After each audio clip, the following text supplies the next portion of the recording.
ओम शांति, ओम शांति, ओम शांति। 4/5/2021 प्रातः मुरली ओम शांति बाप दादा मधुबन। आज मीठे मीठे ज्ञानदाता सुख करता शिव बाबा ने कहा, मीठे बच्चे अपने आप से पूछो कि मैं कितना समय बाप की याद में रहता हूँ। देही अभिमानी स्थिति कितना समय रहती है, माना आपका आत्मिक स्थिति में आप कितने समय स्थित रहते हैं और इस देह में कितने समय स्थित रहते हैं। इस सब का जो आप खुद से चेक करें और देखें कि कितने समय आप इस देह से न्यारा अनुभव करते हैं। आज का प्रश्न है, तकदीरवान बच्चे ही बाप का कौन सा डायरेक्शन पालन करते हैं? उत्तर में बाबा ने कहा, बाप का डायरेक्शन है मीठे बच्चे, आत्म अभिमानी भाव। तुम सब आत्माएं मेल हो, फीमेल नहीं हो। हम सब आत्माएं आपस में भाई भाई एक पिता की संतान है। सर्व आत्माओं का पिता एक है और हम एक परिवार है। विश्व एक परिवार है, ईश्वरीय परिवार है, क्योंकि हम परमात्मा की संतान हैं। बाबा कहते हैं इस तरह से बाप डायरेक्शन देते हैं कि हम सब जो हैं मेल हो, फीमेल नहीं है। हम जब आत्माएं स्तन को धारण करते हैं, फिर उसके बाद हमारे ये वर्ण होते हैं भाई बहन आदि के। तो फिर हम जब कर्मों में आते हैं और हम फिर रिश्तों में बंधते हैं, तो फिर और भी अलग अलग रिश्ते, लेकिन आपस में हम सब आत्माएं हैं जो अलग अलग पार्ट धारण किया है इस दुनिया में आके। तुम आत्मा में ही सारा पार्ट भरा हुआ है। अब यही मेहनत व अभ्यास करो कि हम कैसे देही अभिमानी रहें। यही ऊंची मंजिल है। आज का गीत है, तकदीर जगाकर आई हूँ। अब ये तकदीर जगाकर कौन आई है? आत्मा आएगी ना। तो बाबा कहते हैं कि तकदीर जगाकर आई हूँ, यह गीत है आज का। ओम शांति। मीठे मीठे रूहानी बच्चों ने गीत सुना, आत्मा ने गीत सुना। रूहानी बच्चे अर्थात जीव की आत्माओं ने कहा, हम जीव आत्माएं हैं ना। जब इस शरीर में ये जीव पड़ता है, माना आत्मा पड़ती है, तभी तो फिर हम कर्मों में आते हैं ना। तो बाबा कहते हैं कि जीव की आत्मा अर्थात जीव की आत्माओं ने कहा कि हम नई दुनिया की तकदीर यानी स्वर्ग की तकदीर बनाकर रूहानी बाप के पास बैठे हैं। अब बच्चों को रूहानी अभिमानी अर्थात आत्म अभिमानी बनना है। बड़े से बड़ी मेहनत यह है, अपने को आत्मा समझो और ऐसे समझो मुझ आत्मा ने 84 जन्म लिए हैं। बाबा कहते हैं कभी बैरिस्टर, कभी क्या बना हूँ। आत्मा ही ये बैरिस्टर, डॉक्टर, कभी भी जो भी यदि ग्रस्त में रहने वाली भी बहनें हैं, कोई भी जो भी रिश्ते उनके कर्म में रहते हुए हैं, तो वह भी आत्मा का जो है रिश्ता है, ना कि शरीर का रिश्ता है। तो आत्मा उस रिश्ते में आई है शरीर के द्वारा, है ना। तो 84 जन्म लिए हैं बाबा कहते, और वही फिर आत्मा कभी बैरिस्टर, कभी क्या बना हूँ। जो रिश्ते आते हैं ना, माँ के, बाप के, बहन के, भाई के, संगी साथी के, ये सब आत्मा है, शरीर के द्वारा रिश्ते हैं। बाबा कहते हैं इस तरह से आत्मा मेल है। आत्मा का ना तो रंग रूप, ना कोई वेशभूषा, विचित्र आत्मा है ना, जैसे बाप समान निराकारी शिव परमपिता परमात्मा को कोई इस तरह से चित्र नहीं, इसी तरह से आत्मा भी बिंदु है, बाप समान है ना, वो सुप्रीम सोल, हम सोल। तो ये कोई बड़ी छोटी नहीं होती है और यहाँ ही प्रकृति के तख्त पर विराजमान होती है, कोई हार्ट में नहीं हो जाती है फिट। और आत्मा का कोई साइज बड़ा नहीं होता है। शरीर को जब धारण आत्मा करती है, बच्चे के तन में आती है, तो बच्चे का तन बढ़ता है, माना शरीर का बढ़ता है, एक एक साल में बढ़ता है। आत्मा एक समान है और यहाँ ही विराजमान होता है। तो इसीलिए फिर ये आपस में भाई भाई हैं। बाबा कहते हैं कि ये सब ब्रदर्स हैं, ना कि सिस्टर्स। आत्मा कहती है यह मेरा शरीर है, तो उस हिसाब से आत्मा मेल और यह शरीर फीमेल हो गया। आत्मा मेल, शरीर फीमेल हो गया। अब कई समय पे ऐसे मूंझते हैं कि फिर हम आपस में यदि भाई भाई हैं तो फिर बहुत सारे मनुष्य आत्माओं के मन में एक संकल्प आता है कि फिर हम कैसे रिश्तों में करें अपने आप को, या किस तरह से हम इन चीज़ों को समझें। तो देखिए, बाबा ने मुरलियों में कई बार यह भी कहा है कि जिससे हम इस संसार में, इस दुनिया में, मनुष्य सृष्टि के इसमें आते हैं, जब जीव आत्मा इस तन का आधार लेती है, तो फिर हमारे जो कर्मों के हिसाब से या जिस भी फीचर्स बदलते हैं, चेंज होते हैं, तो आत्मा तो एक है, लेकिन इस शरीर का नाम पड़ता है।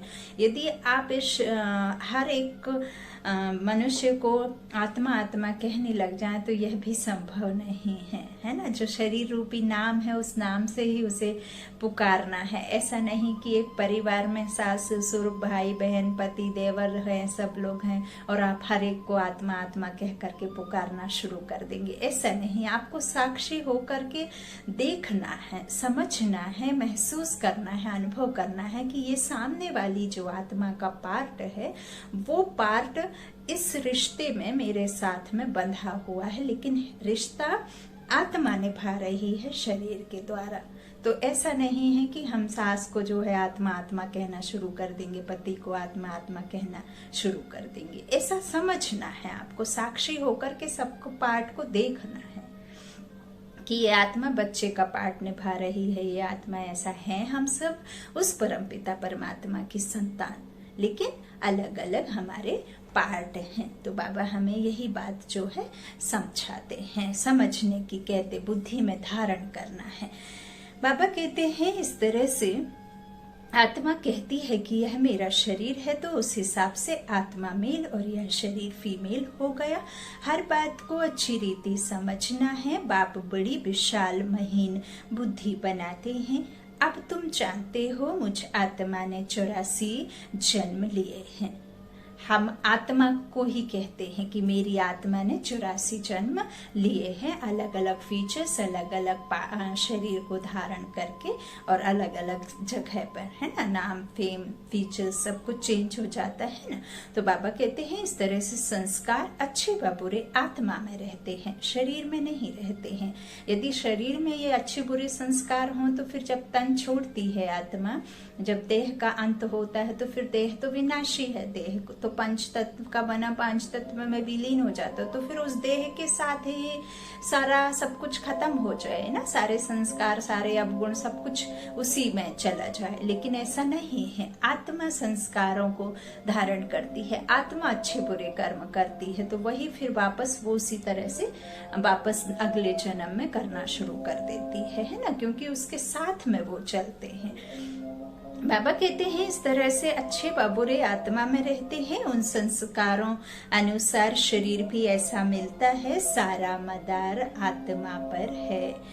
यह बहुत बड़ी मेहनत है, जन्म जन्मांतर लौकिक बाप को याद किया, अब पारलौकिक बाप को याद करना है। हमने 63 जन्मों से, द्वापर से यही किया, अपने शरीर रूपी संबंधों को याद किया और इस शरीर को याद किया। लेकिन अब परमपिता परमात्मा हमें कहते हैं कि अब इस संगम युग पर, इस अंतिम जन्म में पारलौकिक पिता को याद करो, अपने को घड़ी घड़ी आत्मा समझना है। हम आत्मा यह शरीर लेते हैं, अभी हम आत्माओं को बाप पढ़ाते हैं।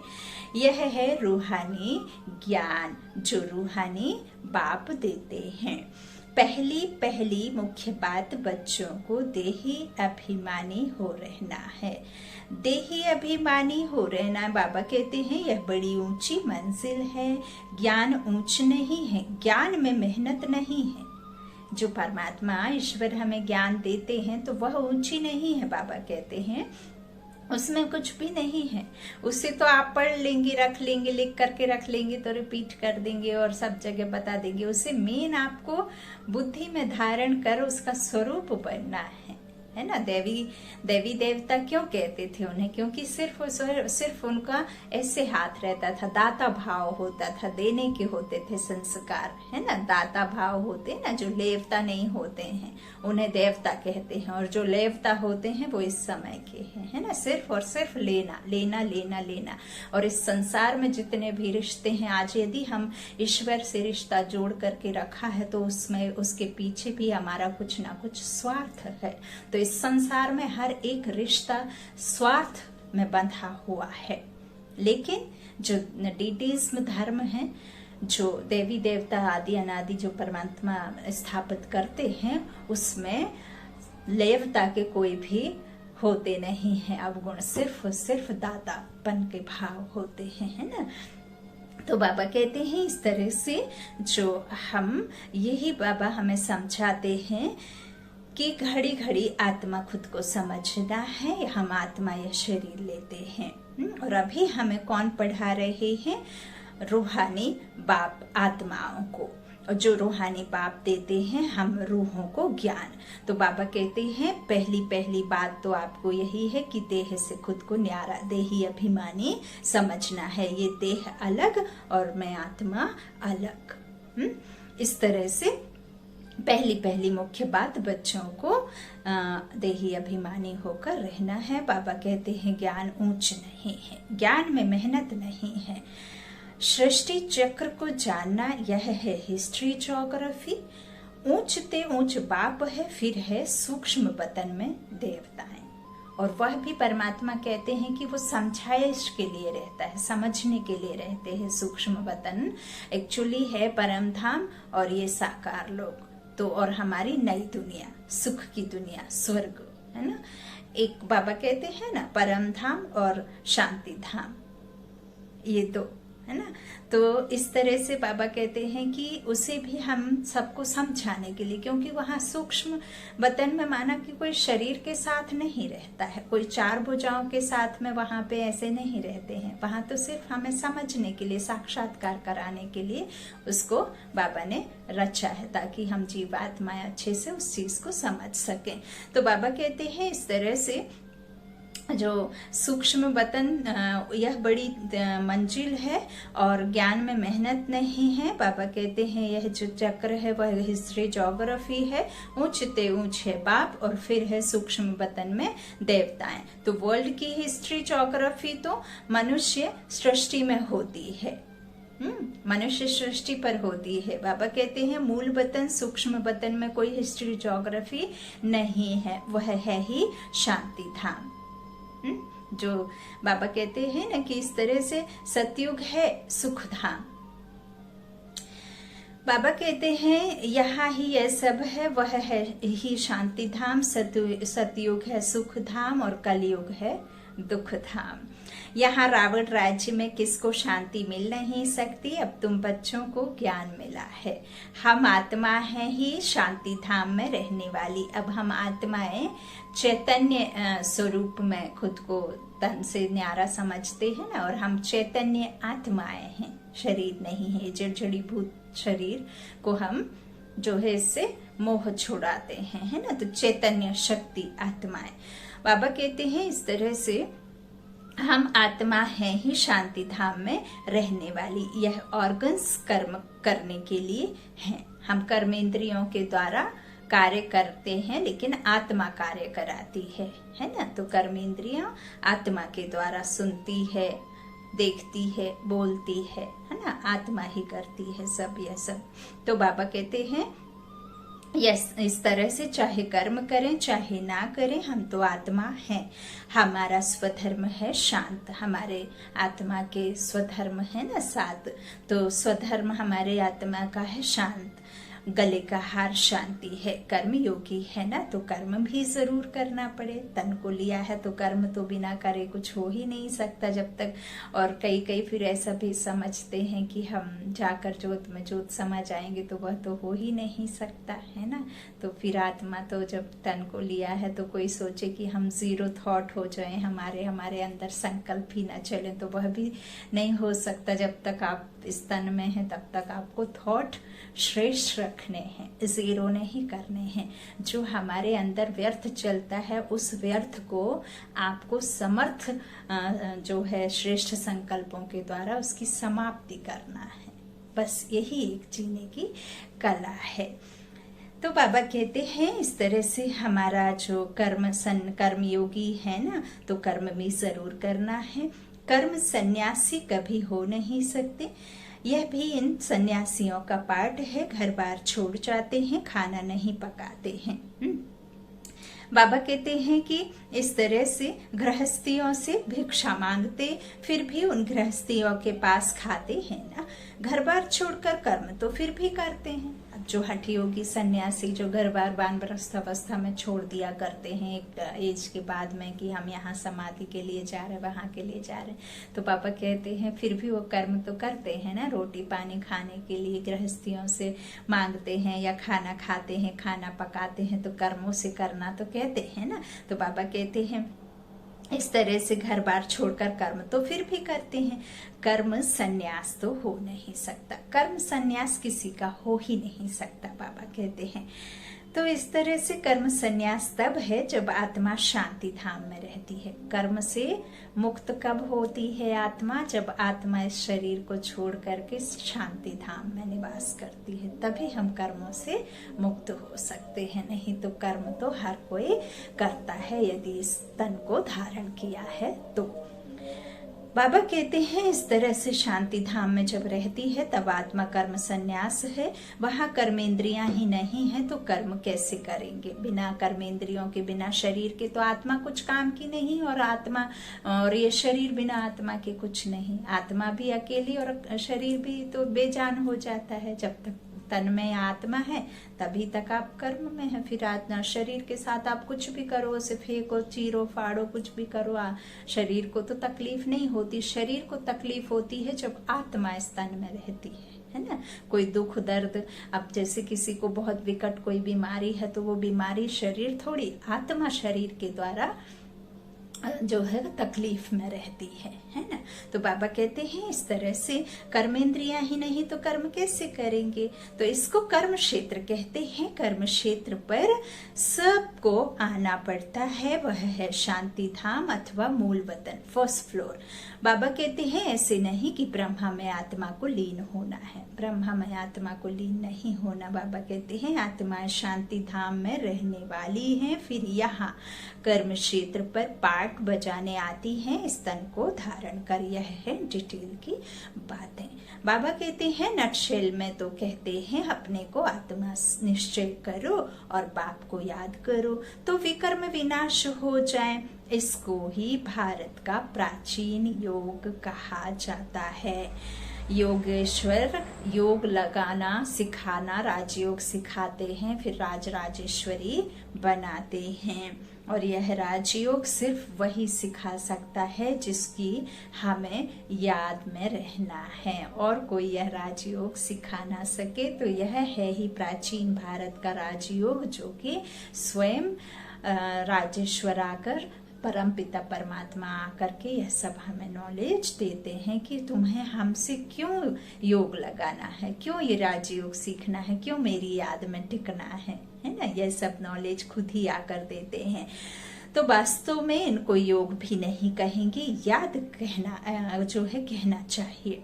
योग शब्द भी बाबा ने नहीं कहा, योग शब्द को भी निकालना है। हठ योग है वो जो हम योग करते हैं ना, वो हठ योग बोलते हैं। यहाँ सिर्फ याद में टिकना है। बाबा कहते हैं इसमें मेहनत है, योगी बहुत कम बनते हैं। योग की शिक्षा पहले चाहिए, बाद में ज्ञान। पहले पहले है बाप की याद। बाप कहते हैं देही अभिमानी बनो, यह है रूहानी याद की यात्रा। बाबा कहते हैं कोई भी और इसमें ही मेहनत है, ज्ञान की यात्रा नहीं है, इसमें बहुत मेहनत करनी पड़ती है। बाबा कहते हैं और कोई तो भल बीके कहलाते हैं परंतु बाप को याद नहीं करते। बाप आकर ब्रह्मा द्वारा तुम बच्चों को देही अभिमानी बनाते हैं, है ना। ब्रह्मा आधार लिया है ना, तो बनाते हैं। यह देह अभिमानी थे, यह भी देह अभिमानी थे। अभी देही अभिमानी बनने का पुरुषार्थ चल रहा है। ब्रह्मा कोई भगवान नहीं है, ब्रह्मा कोई भगवान नहीं है। ब्रह्मा को यहाँ प्रजापिता ब्रह्मा के द्वारा स्थापना, तो वह यहाँ होना है। उनको इस संसार में, इस संगम युग पर होना है उनके द्वारा, क्योंकि स्थापना होती है। तो कोई वह भगवान नहीं है। बाबा कहते हैं इस तरह से वह यहाँ तो सब मनुष्य मात्र पतित हैं। ब्रह्मा का तन पतित तन में, पराये तन में और पराये राज्य में आते हैं, रावण राज्य में। ईश्वर का नहीं है ये संसार, है ना, भगवान का नहीं है। यह तो इस संसार में तो सार ही नहीं है ना, है ना। तो इसीलिए इसे सार वाला संसार नहीं। ईश्वर आते हैं इस पतित तन में, पतित दुनिया में, पराये देश में आकर के, रावण राज्य में आकर के राम राज्य स्थापन करने। क्योंकि अब राम राज्य में तो आने की दरकार नहीं। अब राम जो राज्य, राम राज्य है तो उसे क्या स्थापन करना, है ना। रावण राज्य को बदली करके राम राज्य स्थापन करना, तो उसी राज्य में आना होगा ना। तो इसीलिए वह पराये देश में, पराये तन में, पतित तन में आते हैं। तो बाबा कहते हैं इस तरह से तो सब मनुष्य मात्र पतित हैं, पावन श्रेष्ठाचारी एक भी नहीं है। आत्मा के लिए ही कहा जाता है पुण्य आत्मा और पाप आत्मा। आत्मा ही पुण्य आत्मा, पाप आत्मा, धर्मात्मा, है ना, ऐसे कहते हैं ना, देवात्मा। तो इस तरह से बाबा कहते हैं कि संतात्मा कहते हैं। तो इस बाबा कहते पुण्य आत्मा, पाप आत्मा जो है हम आत्माएं ही हैं। मनुष्य भी कहते हैं मेरी आत्मा को तंग नहीं करो, कहते हैं ना कि मुझे तो अब आत्मा का सुख चाहिए, मेरे आत्मा को घात किया, मेरी आत्मा को बहुत चोट पहुंची। और जब भी कोई दुख आदि होता है तो ऐसे बैठ जाते हैं, क्योंकि यहाँ आत्मा निवास करती है ना। जहाँ हम टीका चंदन लगाते हैं, मंदिरों में जाते हैं तो यहाँ ही टीका लगाते हैं। और जहाँ तक इस जूते, चप्पल, बेल्ट आदि की बात है तो वह भी गलत है। क्योंकि जब हम ईश्वर के पास, भगवान के पास मंदिरों में जाते हैं तो मतलब है कि जब आप यहाँ टीका लगाते हैं और जो जूते चप्पल की बात कही है, तो भगवान ईश्वर कहते हैं इस तन रूपी चमड़े के भान को, मैंपन को, इस शरीर के भार को बाहर, इस चमड़े को उतार करके खुद को आत्मा समझ करके आओ। यहाँ तिलक लगाते हैं आत्मा के ऊपर कि मैं आत्मा हूँ, है ना। तो इस तन रूपी चमड़े की बात कही गई है। बाबा कहते हैं इस तरह से आत्मा को तंग नहीं करो, ऐसे कहते हैं ना, परंतु समझते नहीं है कि मैं कौन हूँ। बाबा कहते हैं पूछा जाता है, हे जीव की आत्मा तुम क्या धंधा करते हो? कहेंगे मैं आत्मा इस शरीर द्वारा फलाना धंधा करती हूँ, है ना। तो पहले पहले यह निश्चय कर बाप को याद करो, यह रूहानी नॉलेज सिवाय बाप के कोई दे न सके। बाप आकर देही अभिमानी बनाते हैं। ऐसे नहीं कि ज्ञान में कोई तीखे जाते हैं तो वह पक्के देही अभिमानी बने हैं, ऐसे भी नहीं। अभी बाबा ने कई बार मुरली में कहा है कि अपने मुंह मिट्ठू मियाँ नहीं बनना है ना। कर्मातीत हो जाए तो अब ये दुनिया ही बदल जाए ना। तो बाबा कहते हैं इस तरह से, जो ऐसा नहीं कि जो ज्ञान में तीखे जाते हैं तो वह पक्के देही अभिमानी है, ऐसा नहीं है। देही अभिमानी जो है वह ज्ञान को अच्छी रीति धारण करते हैं। बाकी तो बहुत हैं जो ज्ञान को अच्छी रीति समझते हैं परंतु शिव बाबा की याद भूल जाते हैं। घड़ी घड़ी अपने को आत्मा समझ बाप को याद करना है। और यह आपको यदि इसकी प्रैक्टिस करनी है तो सबसे अच्छा तरीका है सुबह उठते ही आप अपने आप को आत्मा समझें। मैं आत्मा इस देह से न्यारी, मैं आत्मा अलग और यह शरीर अलग। मैं ये शरीर रूप में, ये हड्डी मांस का, इस चमड़े का शरीर नहीं, बल्कि मैं चैतन्य शक्ति आत्मा हूँ। इस देह से अलग हूँ। मैं शांत स्वरूप हूँ। मैं परम प्रिय आत्मा, परम पिता परमात्मा की परम प्रिय आत्मा हूँ। उसके वर्षे की मैं मालिकाना हकदार हूँ। यह पॉइंट्स आप जब हर घंटे में अगर रिपीट करेंगे तो आपको यह फिर देह से खुद को न्यारा समझने का, और आपको इस तरह से फिर आप धीरे धीरे इस प्रैक्टिस में रहेंगे तो न्यारापन आ जाएगा, है ना। तो बाबा कहते हैं इस तरह से अच्छी रीति धारण करते हैं। बाकी तो बहुत हैं जो ज्ञान को अच्छी रीति समझते हैं, बाबा कहते हैं, लेकिन घड़ी घड़ी अपने को आत्मा समझ ना भूल जाते हैं कि मैं आत्मा हूँ। विस्मृति में चले गए हैं और विस्मृति में रहते हैं ना, तो बाबा कहते हैं घड़ी घड़ी अपने को आत्मा समझ बाप को याद करना है। इसमें जिन्न मुआफिक बनना है। जैसे जिन्न को काम देते हैं ना, तो उसको काम दिया कि सीढ़ी उतरो चढ़ो, है ना। तो बाबा कहते हैं कि इस तरह से जिन्न की कहानी है। बाप भी यह काम देते हैं, मुझे याद करो नहीं तो माया तुझे खा जाएगी। माया है जिन्न, जितना बाप को याद करेंगे तो विकर्म विनाश होंगे और तुमको बहुत कशिश होगी। माया उल्टा बनाकर तुमको बहुत तूफान में लाएगी। बुद्धि में यही याद रहे कि हम आत्मा बाप के बच्चे हैं, बस इस खुशी में टिकना है। देह अभिमान में आने से माया चमाट लगाती है, हाथ मताई का खेल भी दिखाते हैं, मुंह लरा डालने से गुम हो जाते हैं। तुमको भी माया तंग नहीं करेगी अगर बाप की याद में रहेंगे तो। इस पर ही युद्ध चलती है। तुम पुरुषार्थ करते हो याद करने का, लेकिन माया ऐसा नाक से पकड़ेगी जो याद करने नहीं देगी। तुम तंग हो सो जाएंगे, इतना माया से युद्ध चलेगी। बाकी वर्ल्ड की हिस्ट्री ज्योग्राफी तो मोस्ट सिंपल है। तुमको घड़ी घड़ी कहा जाता है हमको समझो। अब हमारे 84 जन्म पूरे हुए, अब हम जाते हैं बाबा से मिलने। यह याद रहना ही मुश्किल है। बिंदी है ना, तो बिंदी सरक जाती है, खसक जाती है, टिक नहीं पाते हैं। हम आत्मा बिंदी, परमात्मा बिंदी। अब हम आत्मा में नहीं टिक पाते तो परमात्मा भी बिंदी है तो उसमें भी नहीं टिका पाते ना खुद को। तो बाबा कहते हैं यह याद रहना ही मुश्किल है, बाकी किसको समझाना कोई मुश्किल नहीं है। बाबा कहते हैं ऐसे नहीं, हम तो बहुत अच्छा समझाते हैं, ऐसे नहीं है। बाबा कहते नहीं, पहली पहली बात ही है याद की। प्रदर्शनी में ढेर आते हैं, पहले पहले यह सबक पाठ सिखाना है कि अपने को आत्मा निश्चय कर बाप को याद करो तो तमो प्रधान से सतो प्रधान बनेंगे। पहले लेसन ही याद देना है। भारत का प्राचीन योग कोई सिखा नहीं सकते, बाप जब आकर सिखाए तब सीख सकते हैं। मनुष्य को राजयोग सिखा नहीं सकते, इम्पॉसिबल है। सतयुग में तो है ही पावन, वहां तो प्रलब्ध भोगते हैं, वहां तो यह ज्ञान होता ही नहीं, वहां ज्ञान अज्ञान की बात ही नहीं है। भक्ति मार्ग में ही बाप को पुकारते हैं कि आकर दुख हरो सुख दो। सतयुग त्रेता में कोई गुरु गोसाई होते नहीं। सतयुग और त्रेता में कोई गुरु गोसाई, बाबा कहते हैं, कोई गुरु करता नहीं है, क्योंकि वहां दरकार ही नहीं। वहां तो सदगति पाई हुई रहती है। सदगति तो पाई हुई रहती है। गुरु कब करते हैं? सदगति के लिए करते हैं ना। तो फिर इस तरह से वहां पे तो जरूरत ही नहीं। बाबा कहते हैं सदगति का वर्षा 21 जन्म लिए तुम पा सकते हो। 21 पीढ़ी कहते हैं ब्रह्म कुमारी वह जो 21 पीढ़ी का उद्धार करे। यह भारत में ही गाया जाता है। बाबा कहते हैं भारत में ही तुमको 21 पीढ़ी का वर्षा मिलता है। वहां तुम एक ही देवी देवता धर्म वाले होते हो, जिसकी वजह से फिर द्वैत आदि की बात नहीं। यथा राजा यथा रानी।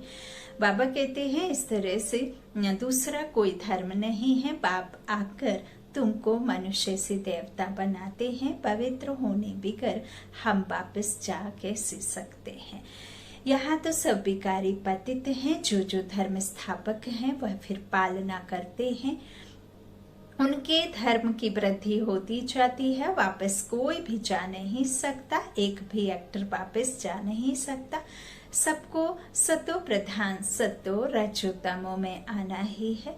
ब्रह्मा के लिए भी कहते हैं ब्रह्मा का दिन ब्रह्मा की रात।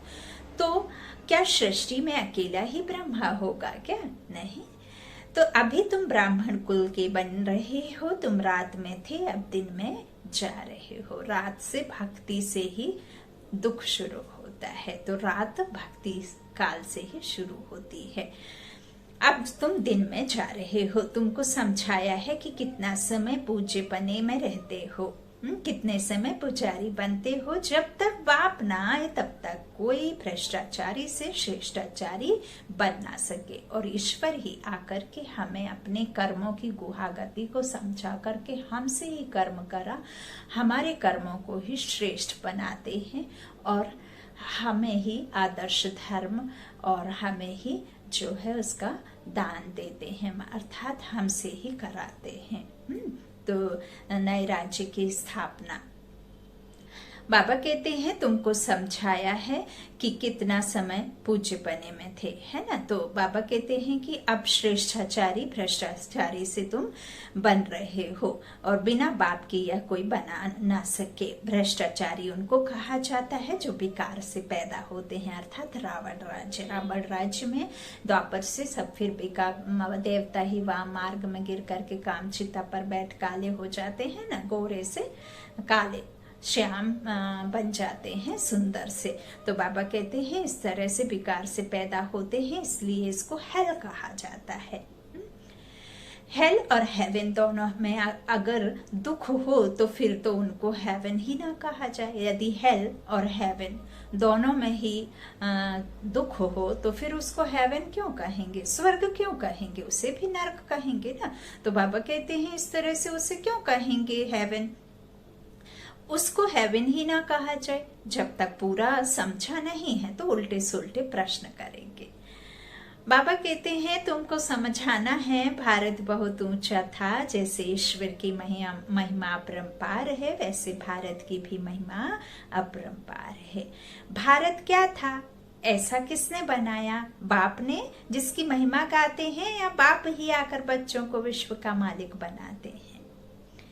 मनुष्य मात्र को दुर्गति से सदगति में ले जाते हैं, शांति धाम में ले जाते हैं, जिसके लिए ही मनुष्य पुरुषार्थ करते हैं। कहते ना ज्ञान बिना सदगति नहीं। तो कौन सी ज्ञान, क्या कोई हम जो पढ़ाई पढ़ते हैं, जो डॉक्टर इंजीनियर और ये जो लॉयर की पढ़ाई पढ़ते हैं, क्या उस ज्ञान की बात है, या जो हमें जो शास्त्रों आदि में ज्ञान दिया जाता है उस ज्ञान के बिना सदगति नहीं है, या जो रघुपति राघव राजा राम जो बापू ने किया उसके सहारे हम सदगति को जाएंगे? नहीं।